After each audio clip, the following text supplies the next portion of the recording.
Good evening, everyone. I'm Jayasri, and I'm bringing you the latest in the world of African startups from Dar es Salaam in Tanzania. So, welcome to My Startup TV Africa. Tonight, I bring you exciting news from the world of African startups, and I will also introduce to a very special guest who is joining us all the way from Africa in Morocco. Before we get started, I request all of you to subscribe to our different channels. We have a podcast on Spotify and Amazon. We are also available on different social media channels, which is Facebook, Instagram, Twitter, LinkedIn, and Koo. And lastly, please don't forget to subscribe to our YouTube channel, which is My Startup TV. We also have other channels connected to it, like My Startup TV Regional. Now, without wasting any more time, let's quickly get to the news. The most exciting development in Africa right now, something that gets me exciting as well, is the GTEX 2024. You all know African tech is booming. The continent's biggest tech event, GTEX Africa, is happening in Morocco from May 29th to 31st. This year, the event will see over 1,400 companies showcasing their concepts and solutions in 21 halls, marking a 70% increase since last year. Artificial intelligence is a major focus, with experts discussing its potential to transform everything from healthcare to finance, a much needed requirement in Africa. The event will also bring together investors and startups aiming to raise as much as $10 billion by 2025. This, ladies and gentlemen, is Africa's movement to define its own digital future. Coming to next news, it's from West Africa. The UNICEF Ghana's Startup Lab program is launching it has already started its 2024 accelerator program. This 6-month program will support 25 tech-based startups that are focusing on social impact. The startups will get help with refining their business models, finding investors, and building networks. They'll also collaborate with UNICEF to improve their products and reach more children. The program is a big step forward in using technology to improve the lives of children and young people in Ghana.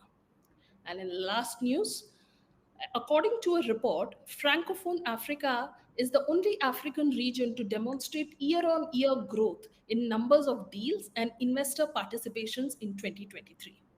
The region displayed resilience in terms of the number of deals, reaching a total of 93 deals and marking a 16% year-on-year increase, whereas the rest of the continent experienced a significant 32% year-on-year drop.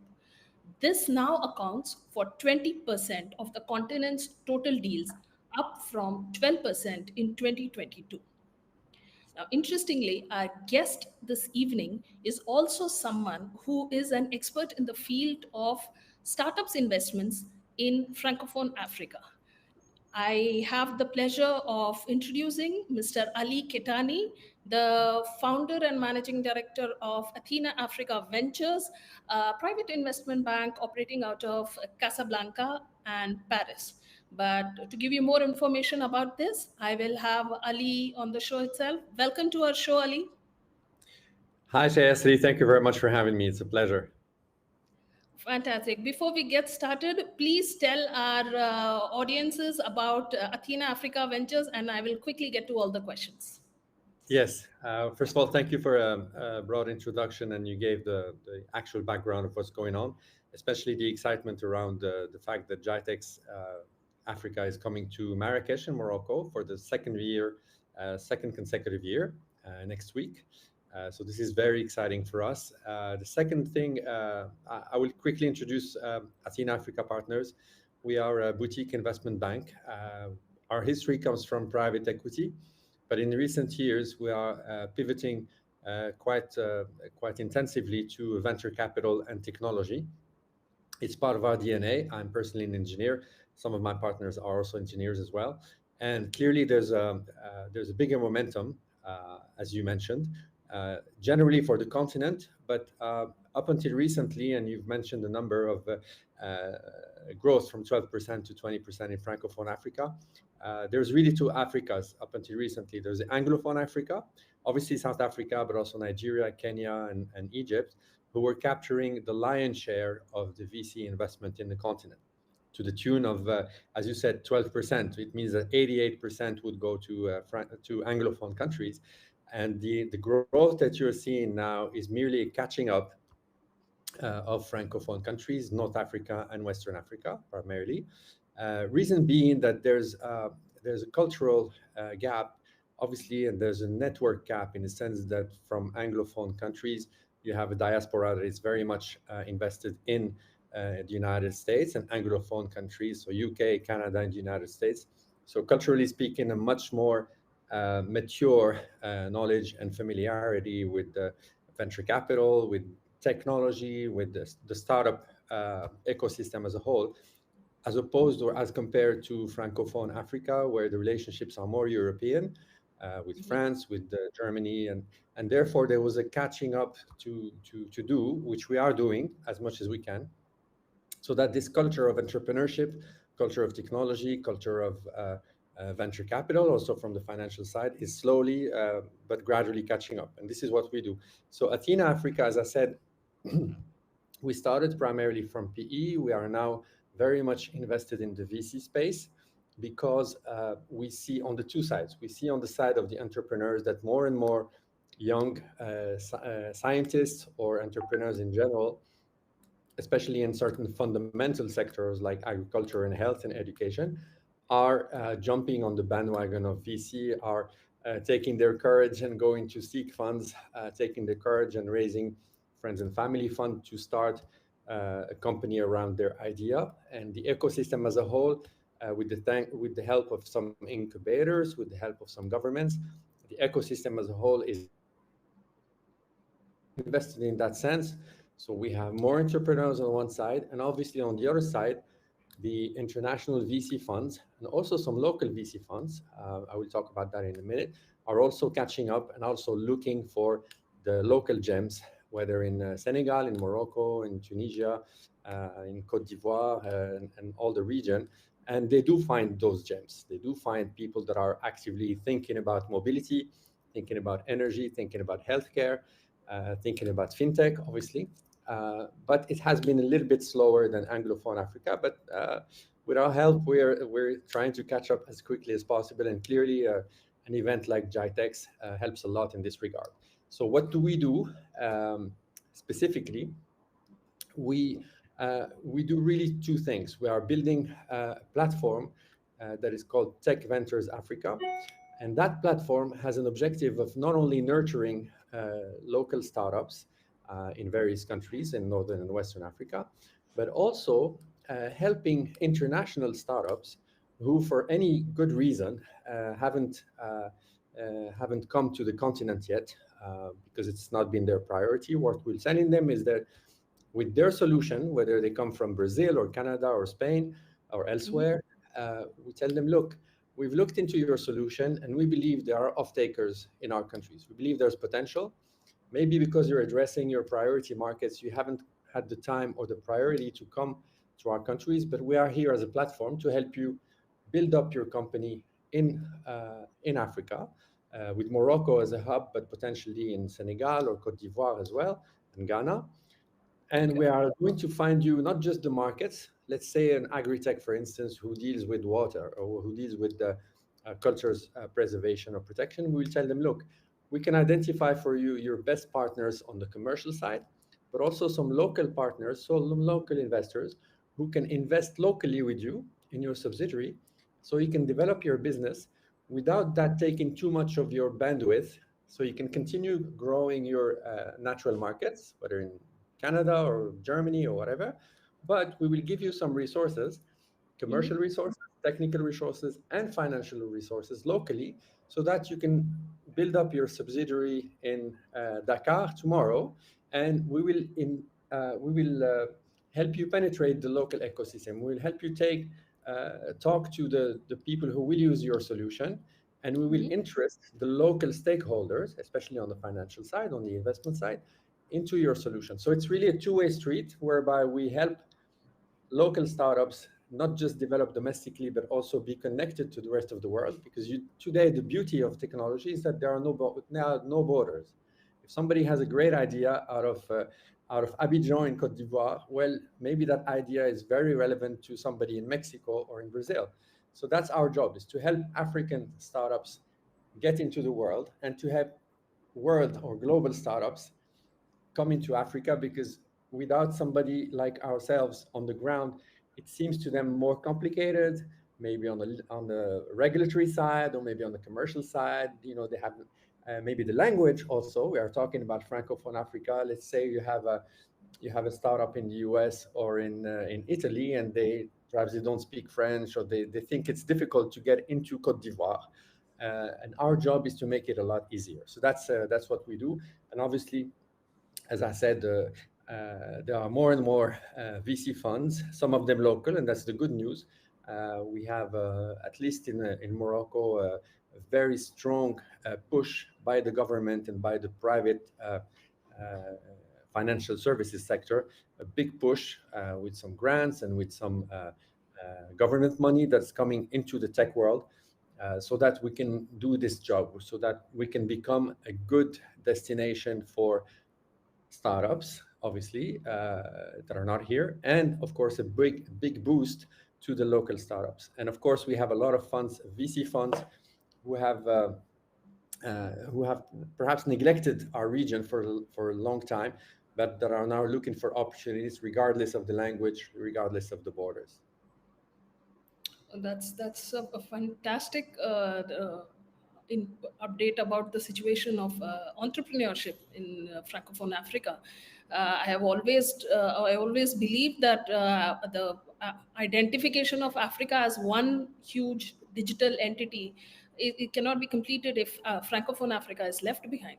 So my next few questions will be about why the French speaking part of Africa is slightly lagging. Although there are so many reports like the ones I just read out, which say that it is poised for an investment boom.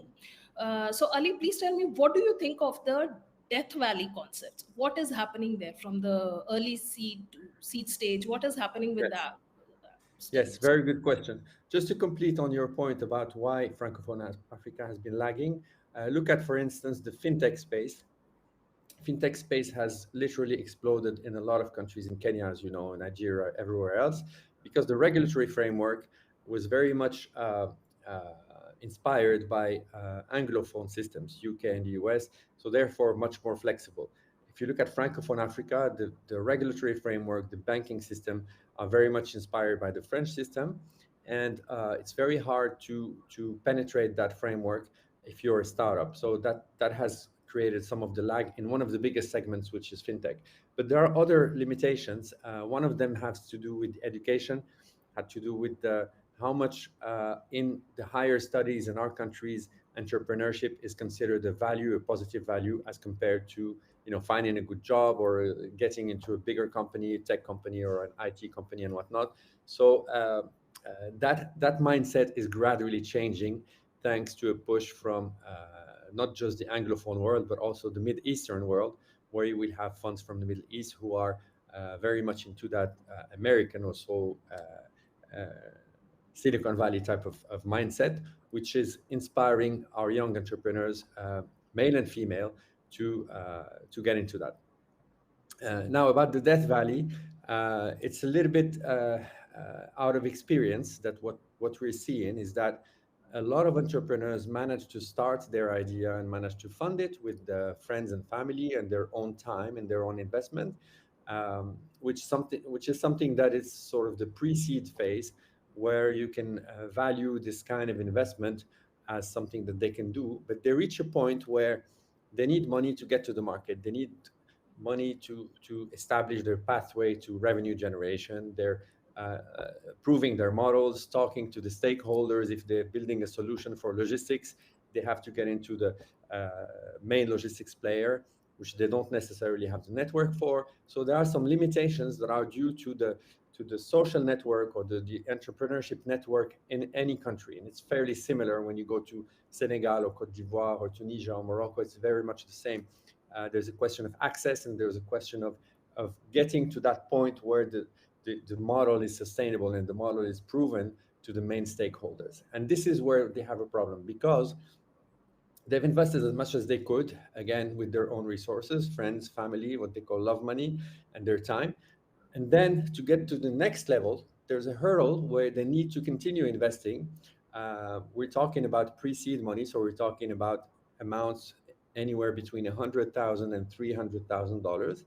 And why we call it the death valley, or why we believe it's a very critical hurdle, is that they are too big for business angels and they're too small for funds. So, and sometimes it's really critical when you select the startup, precisely when you help the startup get to access the market that it's addressing by virtue of knowing the people and helping them also develop their marketing, getting them to challenge their ideas and to confront it to the actual business world. If you're dealing with agriculture, you need to speak with agri or agribusiness people. If you're dealing with logistics, you have to accept that you have not only to have access to the entrepreneurs in those sectors, but also to get challenged by them and to have answers for them. And in that area, very critical for the life of the startup. And many startups fail because the entrepreneur doesn't have the juice, doesn't have the fuel to get through that critical phase. Many startups fail. So our job is to say, look, in that specific segment between 100,000 and $300,000, $400,000, we are able to help you in all those regards that I mentioned, but also to bring you some more money of people who are sophisticated business angels. They don't necessarily know the entrepreneur. They're not an uncle or some brother or father or whatever or mother. We're going to bring you external people who can help you pass the hurdle up to the point where you can either reach the market and generate revenues or have an MVP that is validated by the ecosystem. And then you become bankable towards the funds, early stage funds. So we're talking about the gap between self-money, self-funding, love money, if you will, and to the point where you can talk to professional, sophisticated seed money people. And this is more or less, I mean, obviously we're talking about numbers that are relevant to our markets. We're not talking about millions, but we're talking about numbers between $100,000 and $300,000. We work with you to get to your MVP, to get to challenge your idea, and to have it validated by the off-takers, by the people in the ecosystem for the fundamental need, whether in health or let's say water management in agriculture and things like that. And when it's proven, when you start having revenues or you have an order from a big group, let's say in logistics, then you're armed to go and talk to professional funds, to seed funds or pre-seed funds. So you will be surprised at how many companies fail in that little hurdle. Either the entrepreneur is tired and they've used all their resources, and somebody comes in and makes them a job offer, and they say, you know what, I'm going to put my project on the side for a while. I'm going to go work for a big IT company and then return in a year. So we see all of these things. What we are saying is that we want to look at as many companies in that situation and choose those where we believe we can make a difference, not just with money, but also to help them get to the next point, to help them on marketing, to help them on some resources, access to the market, as I said, and of course, have them also meet as many potential investors as possible so that they're also challenged and maybe they can pivot a little bit or refine their model. But the point is, we have to get them through that gap.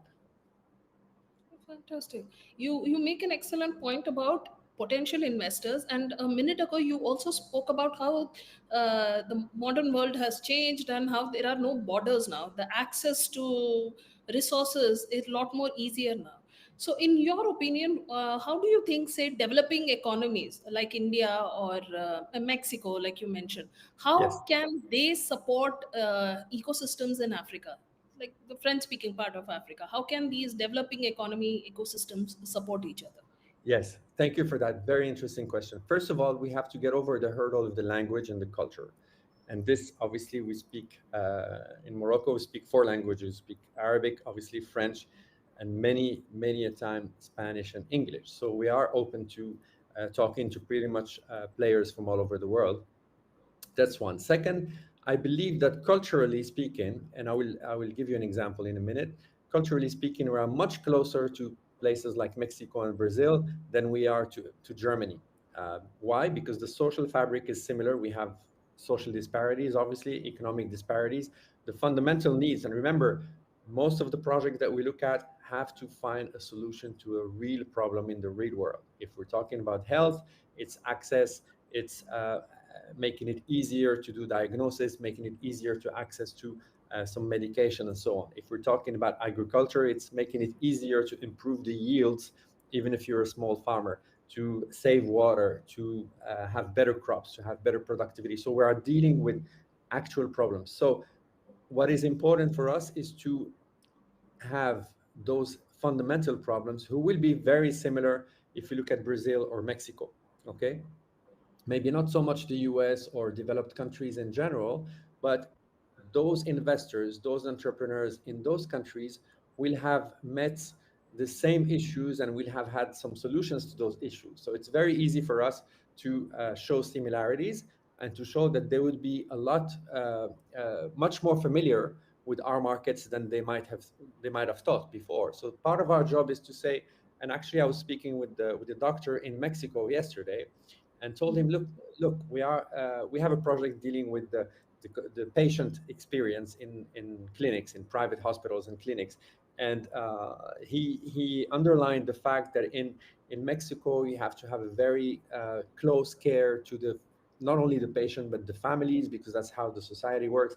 And I was amazed to find that out, because I said, look, you come to a clinic in Morocco or Abidjan or Dakar, or and you will find the same thing, because the social fabric is very similar. We are all developing countries. So obviously, when we identify players in those countries, we push very much to, first of all, make them a little more familiar with our markets, but also tell them there are opportunities, because what they have done successfully, let's say in Brazil or Argentina or Mexico, will be replicable, can be duplicated a lot more easily than they might think. And this is where we come in, because we can talk to these people, and the ratio also of investment is favorable to come into Africa, in the sense that with $1 million in our markets, you can make a difference, which you can no longer make in Spain or in developed countries. $1 million right now in the US, you can do nothing, because the costs are high, the salaries are high, access to any market is difficult, marketing costs are high. Whereas you come with something that worked in Argentina, for instance, you come with $500,000, we can have an actual business here. We can have a marketing campaign, we can have some development resources, engineers, IT, and this is the favorable gap that we have in our favor, and that's what we put forward and say, look, if you really want to make a difference in agriculture, in health, in education, you can actually make it with a fraction of what it would cost to you to do the same in Spain or Italy or Portugal. So that's the game. It's an effort to put it forward and to find people who are receptive to this, who go beyond their own perceptions, sometimes wrong perceptions about how hard it is for Africa. I mean, granted, nothing is easy nowhere, right? But we have a way of bringing these people to meet our entrepreneurs, to be on the ground, and to understand that there's a large opportunity which is still within reach with minimum investment. Okay. So, but on the point of investment, was the ratio of investment and impact. How does someone with your level of experience, as you said, entrepreneurship is in your DNA. How will you evaluate a startup's potential to navigate this death valley trap and maybe say achieve a sustainable sort of growth? What would Yes, be your yeah? Please go very ahead. good question. Actually, what we find with a lot of startups that we're working with is sometimes we have to drive their ambition higher, in the sense that even themselves, sometimes they don't realize to what extent there are no borders for a good solution. So It's a question of addressable market and scalability. Let's say you meet an entrepreneur, and we have one in our portfolio who is in health tech. We are helping him understand that his solution can be applied tomorrow in Belgium or Holland or France and anywhere, actually, because it answers a need, or it answers a pain point which is everywhere. But of course, when we meet him first, his business plan will be based only on Morocco or only on his native country. So our job is to help define the scalability, to help prove the scalability. And then scalability is not something that works in and of itself. You have to create the environment for that entrepreneur, particular entrepreneur, to design his solution so that it is scalable, so that it is duplicable in another language, another ecosystem. And for me, what helps is to show that the solution works in those kind of scales. Even if we're not achieving that scale in the first phase, even if the pilot or the initial development is focused on one country, by design, by all the technical design, by all the marketing mindset that the company must have, we have to be able to address the next market and the next market. Because keep in mind that each individual market, like Morocco, Ghana, Senegal, these are small, by the standards of technology, these are small markets. These are countries with anywhere between 20 and 40 million people. So this isn't enough. Like when you have a US startup, they have a natural market of 300 million people. So obviously, their scalability is by design in their own domestic market. For us, it's different. We have to design something with various languages, various ability to be agile, and to not have any hurdle in their mind about, okay, how do I go beyond my native country? I'm someone who's a Senegalese doctor. I've done some research. I have something that will help pharmaceutical companies develop drugs that are more relevant for African ethnicities.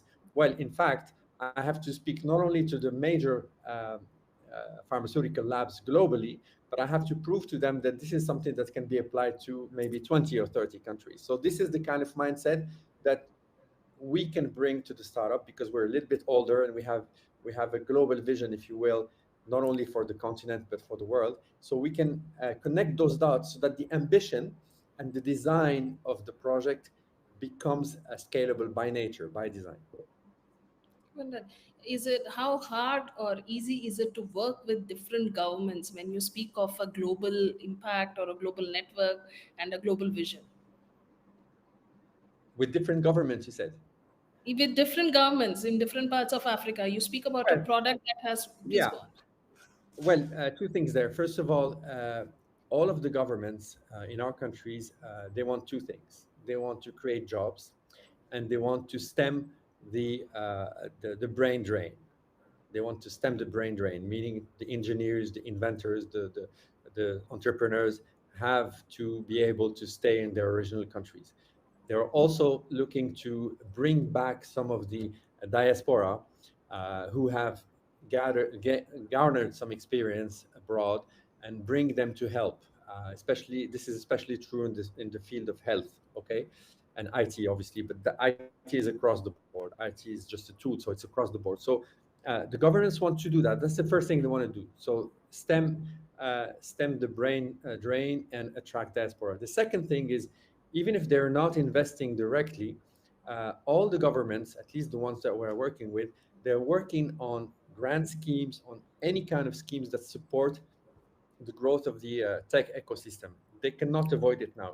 As a matter of fact, some of the countries, including Morocco, they have ministers that are dedicated to new technologies and development. This also has to do with the environment, of course, and the energy. So there's a big momentum which didn't exist 10 years ago. Now we have that kind of support. Having said that, we really don't rely on government. I mean, we are inserted in that ecosystem where we will do the work with the governments to be able to access grants, to have at least some support from the governments. But we are really dealing in the private sector. So the entrepreneurs, most of the time, they will be on their side. They may be incubated or helped initially by some government institutions, but by and large, they're isolated. They are doing their project on their side, and they need somebody from the private sector to come and help. And that's somebody from the private sector, for instance, a business angel who might be a large entrepreneur or the head of a large company or a high net worth individual. They will be keen to look at small companies because they, first of all, they want to help the youth. First of all, they are intellectually interested in what's happening with technology. Everybody hears that AI, for instance, is going to impact their business, so they want to keep an eye on what's going on so that they see how it can affect their business. And of course, they have income, or they have assets or investment capabilities so that they can come and help that young entrepreneur. So most of our job is to connect those two ecosystems, so the entrepreneurs and the private sector investors. But of course, it's always under the umbrella of whatever initiative is happening in a given country. If a country is focusing on health, then we will be aware and we will be connected to the initiatives of that country on the health. Same in education, same in agriculture, which are the three main segments we are looking for, because they are dealing with fundamental problems, real problems that will make a difference easily, that will make a difference in a very visible way in the short term. Remember, we are also trying to make that so-called death valley as short as possible. We want to see a big difference, a big impact made on those entrepreneurs in a matter of 18 to 24 months. Because what we want to do is to go through that difficult phase with them and then hand them over, if you will, hand them over to professional investors, VC funds, some institutions, but we are handing over a baby that is almost walking or already walking, as opposed to a nascent baby who is still fragile. So this is our job, and we need to show that we are able to make a strong impact in a matter of less than 2 years. As someone who so deeply believes in the entrepreneurship potential of Africa, in your opinion, what are the most important sectors in which startup solutions will emerge? Like, if I were an investor who's probably curious about investing in that part of Africa, what are some of the top sectors that you would recommend for me in terms of startups, not the general Yes, business? absolutely. Look, as I said, you always have to stay connected to real world problems and things that touch the most people in the most simple way to understand. Health, education, food security, meaning agriculture. Then, of course, you can think about other areas like mobility and energy. Mobility can make a difference in cities and in cities across the continent, because there's clear link to environment, clear link to giving access to populations to be mobile in an easy way in some environments where you don't necessarily have the roads or the infrastructure. Okay, so mobility is very important. Energy is interesting, but energy is a tough cookie because usually energy solutions require a lot more resources.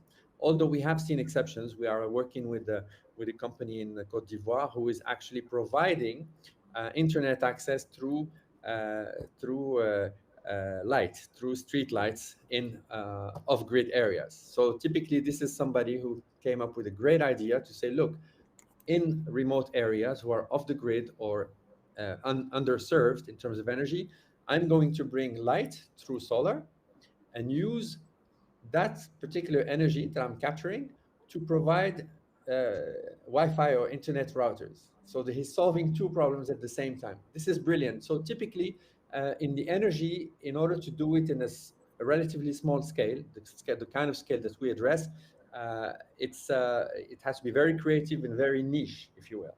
But all the other four that I mentioned, so mobility, education, health, and agriculture, there's a lot to be done. There's a lot to be done.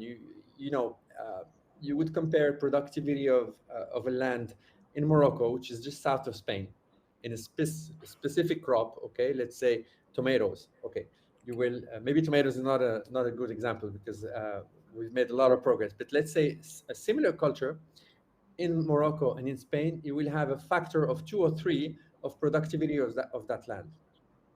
That shouldn't be the case. And you have to get into why that is. Is it the seeds? Is it the water management? Is it the the management of fertilizers, and so on and so forth. So how much technology can I bring to a specific crop to try and match the productivity that exists elsewhere, or maybe in Mexico and similar lands? So there are real problems. And if you're an investor, first of all, you have to look at something that interests you, either by career or by taste or by intellectual interest, but you have to be able to get into the detail of what you're looking at. You're not just going to throw money at something that you don't understand. That's the first thing. The second is, we are talking about developing countries, we are talking about Africa, so you have to be able to make the most impact with the least investment and in the shortest time. Okay, so if you it's really this impact attitude, which is very true in terms of health and education. Particularly, will, if you invest into a solution that helps girls in remote villages study from a distance, then you are making an impact in those girls' lives immediately. If you're looking at health access, is the same. So I would look at real problems, solutions that are within our reach in terms of size of investment. We're talking of investments, again, under $500,000, okay? And with some impact that can be seen in a matter of 1 year or 2 years, no longer. So not something super theoretical, okay?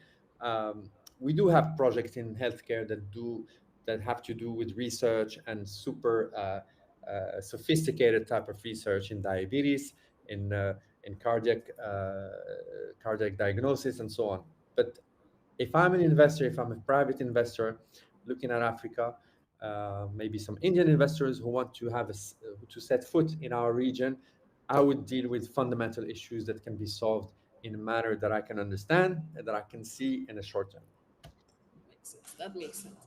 So I will squeeze in one last question. What do Sure. you, to a young, um, for a startup ecosystem, the one that you have described so elaborately and beautifully, what do Thank you you. think requires of, what is the most important component for a thriving startup ecosystem in an environment like Francophone Africa? Once again.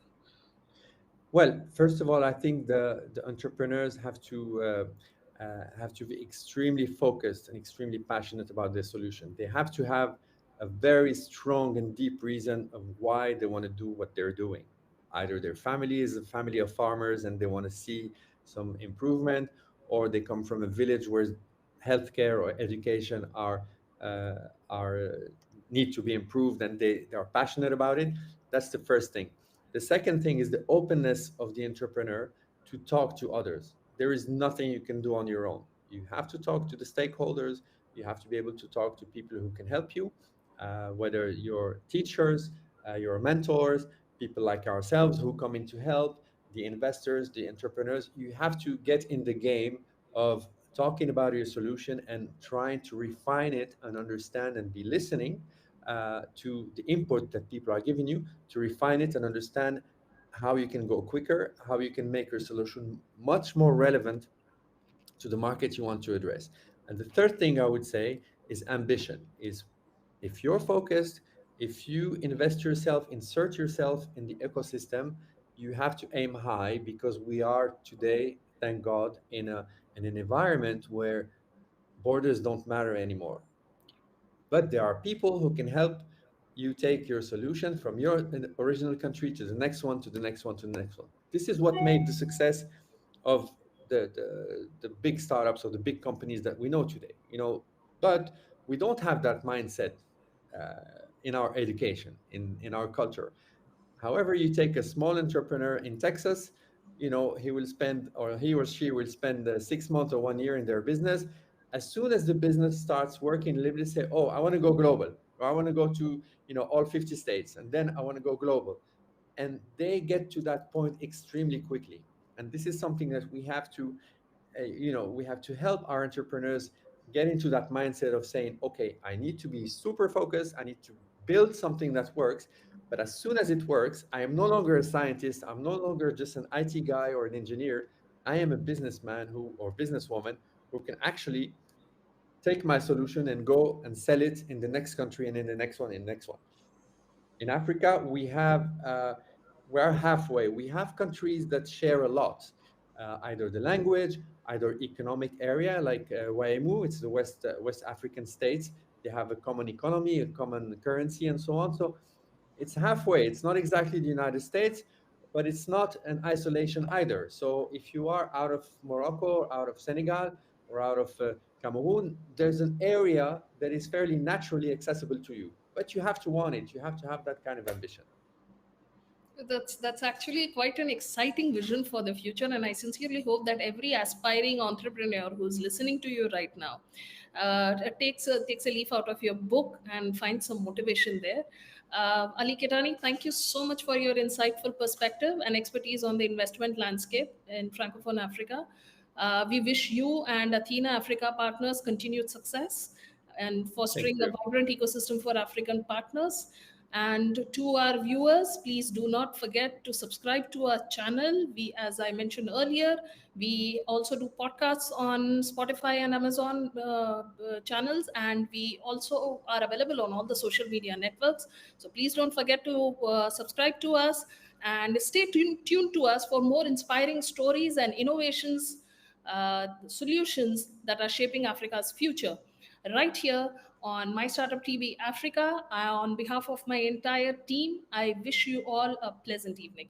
Thank you so Thank much you, for Jayasri. joining. It's been a pleasure. It's been a pleasure being with you. Thank you so much. Thank you so much Take again, care.